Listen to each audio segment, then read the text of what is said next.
சென்னை அண்ணா பல்கலைக்கழகத்திற்கு வந்த வெடிகுண்டு மிரட்டலால் பரபரப்பு ஏற்பட்டுள்ளது. கோட்டூர்புரத்தில் உள்ள அண்ணா பல்கலைக்கழகத்தில் மாணவி பாலியல் வன்கொடுமை செய்யப்பட்ட சம்பவம் பெரும் அதிர்வலைகளை ஏற்படுத்தியது. இந்நிலையில் கடந்த 31ஆம் தேதி அண்ணா பல்கலைக்கழகத்திற்கு இமெயில் மூலம் வெடிகுண்டு மிரட்டல் வந்துள்ளது. அப்போது மாணவிக்கு நேர்ந்த பாலியல் வன்கொடுமை குறித்த விசாரணை நடைபெற்றதால் ஊழியர்கள் அந்த மெயிலை கவனிக்கவில்லை என கூறப்படுகிறது. இந்நிலையில் தற்போது மெயிலை பார்த்த ஊழியர்கள் வெடிகுண்டு மிரட்டல் குறித்து கோட்டூர்புரம் காவல் நிலையத்தில் புகார் அளித்தனர். நடிகர் எஸ்.வி. சேகர் மகன் அஸ்வின் பெயரில் வந்த வெடிகுண்டு மிரட்டல் மெயில் வதந்தி என கண்டறியப்பட்ட நிலையில் கோட்டூர்புரம் போலீசார் விசாரணை நடத்தி வருகின்றனர். பெரம்பூர் ரயில் நிலையம் அருகே முட்புதரில் இருந்து 3 மாத பெண் குழந்தையை ஆட்டோ ஓட்டுநர்கள் மீட்ட சம்பவம் பெரும் பரபரப்பை ஏற்படுத்தியுள்ளது. சென்னை பெரம்பூர் ரயில் நிலையம் அருகில் உள்ள முட்புதர் ஒன்றில் குழந்தை ஒன்று அழுகும் சத்தம் கேட்டுள்ளது. இதையடுத்து ரயில் நிலைய ஆட்டோ ஓட்டுநர்கள் அங்கு சென்று பார்த்தபொழுது துணியால் சுற்றிய நிலையில் 3 மாதங்களே ஆன பெண் குழந்தை இருந்ததை கண்டு அதிர்ச்சி அடைந்தனர். இதையடுத்து குழந்தையை மீட்ட ஆட்டோ ஓட்டுநர்கள் பெரம்பூர் ரயில்வே போலீசாரிடம் ஒப்படைத்தனர். இதையடுத்து வள்ளுவர் கோட்டத்தில் உள்ள பாலமந்திர் குழந்தைகள் காப்பகத்தில் மீட்கப்பட்ட குழந்தை ஒப்படைக்கப்பட்டுள்ளது.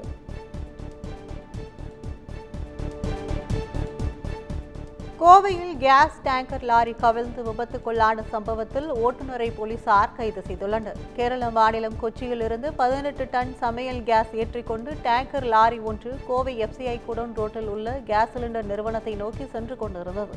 இந்நிலையில் அவினாசி மேம்பாலத்தில் சென்றபோது டேங்கர் லாரி கவிழ்ந்து விபத்துக்குள்ளானதில் கேஸ் கசிவு ஏற்பட்டது. இச்சம்பவத்தில் ஆபத்தான முறையில் வாகனம் ஓட்டுதல் உள்ளிட்ட 8 பிரிவுகளின் கீழ் போக்குவரத்து புலனாய்வு போலீசார் வழக்கு பதிவு செய்தனர். இதையடுத்து நள்ளிரவில் ஓட்டுநர் ராதாகிருஷ்ணனை போலீசார் கைது செய்துள்ளனர்.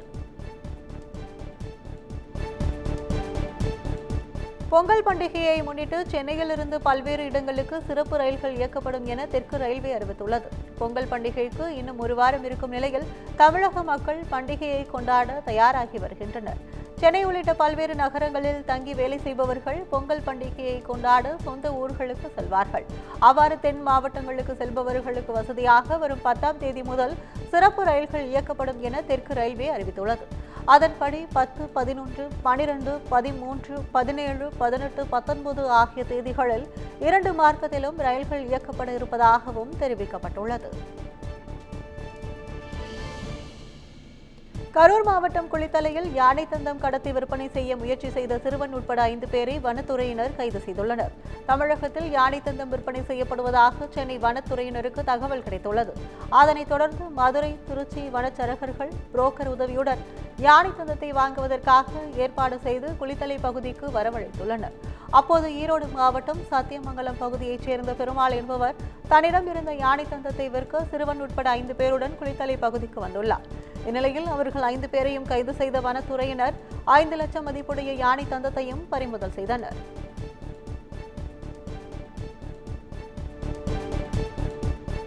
சென்னையில் மது அருந்துவதை தட்டி கேட்ட தொழிலதிபர் மீது கொலைவெறி தாக்குதல் நடத்தப்பட்டது பரபரப்பை ஏற்படுத்தியுள்ளது.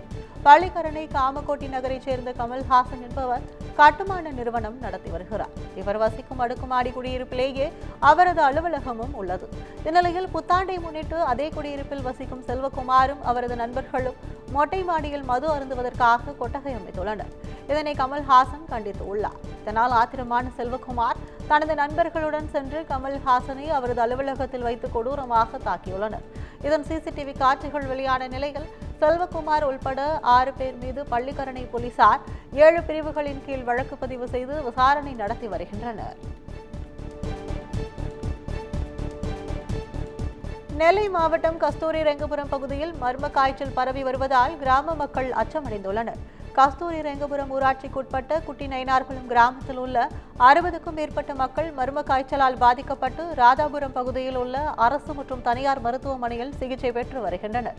இந்த காய்ச்சலானது அருகில் உள்ளவர்களுக்கும் பரவி வருவதால் கிராம மக்கள் பெரும் அச்சமடைந்துள்ளனர். இந்நிலையில் மர்ம காய்ச்சலால் பாதிக்கப்பட்டவர்களுக்கு உரிய சிகிச்சை அளித்து தங்களது கிராமத்தில் வட்டார சுகாதாரத்துறையினர் ஆய்வு மேற்கொண்டு சிறப்பு மருத்துவ முகாம்கள் நடத்த வேண்டும் என கிராம மக்கள் கோரிக்கை விடுத்துள்ளனர்.